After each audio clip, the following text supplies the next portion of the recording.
मैं गरिमा अग्रवाल आप सभी का वंदन करती हूँ, अभिनंदन करती हूँ।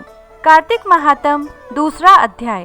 पहले अध्याय में हमने जाना कृष्ण जी सत्यभामा को उनके पूर्व जन्म की कथा सुना रहे हैं, जिसमें गुणवती के पति और पिता को सदृक्ष राक्षस ने मार डाला और उनके धर्मात्मा होने के कारण श्री कृष्ण के पार्षद उनको बैकुंठ में ले गए। अब जानते हैं आगे की कथा। भगवान श्री कृष्ण ने कहा, हे देवी, गुणवती अपने पिता व पति को राक्षस के द्वारा मारे जाने का समाचार सुनकर बड़ा विलाप करने लगी। हे नाथ, हे पिता, मुझको त्याग कर तुम कहाँ चले गए? मैं अकेली कन्या हूँ, तुम्हारे बिना अब मैं क्या करूँ? अब मेरे भोजन और वस्त्र आदि की व्यवस्था कौन करेगा?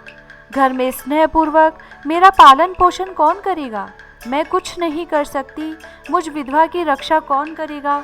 मैं कहाँ जाऊँ और कहाँ रहूँ? मेरा तो अब कहीं ठिकाना ही नहीं रहा।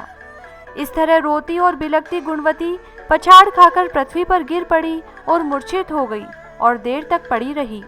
फिर जब होश में आई तो पूर्वतः अत्यंत करुण विलाप कर शोक सागर में डूब गई। जब कुछ संभली तो उसे ध्यान आया कि मेरे पिता तथा पति की मृत्यु के पश्चात उनकी क्रिया करनी चाहिए, जिससे उनकी गति हो सके।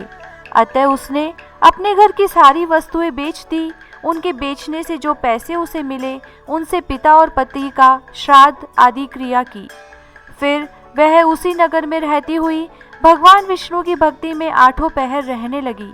उसने जन्म से लेकर मृत्यु तक नियम पूर्वक सारी एकादशियों के व्रत और कार्तिक महीने में उपवास तथा व्रत किए। हे प्रिय, ये एकादशी और कार्तिक व्रत मुझको बड़े ही प्यारे हैं। मुक्ति, भक्ति, पुत्र तथा संपत्ति को देने वाले परम पवित्र हैं।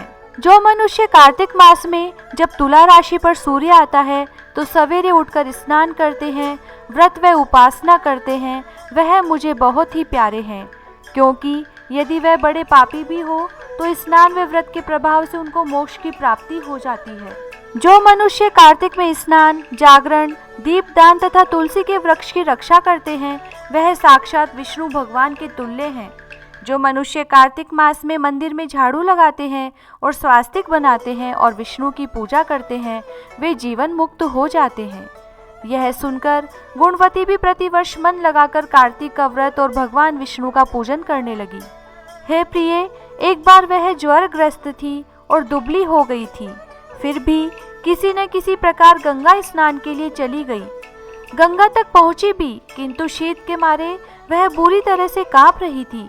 वह एकदम शिथिल हो गई। तब वह मेरे दूतों के द्वारा मेरे धाम में आई। उसके पश्चात ब्रह्मा आदि देवताओं की प्रार्थना पर जब मैंने कृष्ण का अवतार लिया तो उस समय मेरे गण भी मेरे साथ आए। वे सब इस पृथ्वी पर यादव बने हैं। तुम्हारे पिता, जो कि पूर्व जन्म में देव शर्मा थे, इस समय सत्राजित हैं। पूर्व जन्म में चंद्र शर्मा, जो तुम्हारा पति था, वह आकू है। और हे भामिनी, तू ही वह गुणवती है। यह कार्तिक व्रत का ही प्रताप है, जिससे कि तू मेरी अर्धांगिनी बनी है। पूर्व जन्म में तुमने मेरे मंदिर के द्वारे पर तुलसी का पौधा लगाया था। वह इस समय तेरे महलों के आंगन में कल्प वृक्ष के रूप में खड़ा है।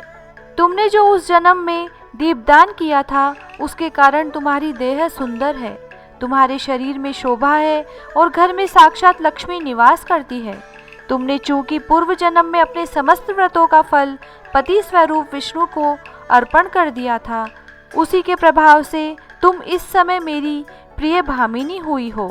पूर्व जन्म में आजीवन तुमने जो नियम से कार्तिक मास का व्रत किया था, उसका यह प्रभाव है कि मेरा और तुम्हारा कभी वियोग नहीं होगा।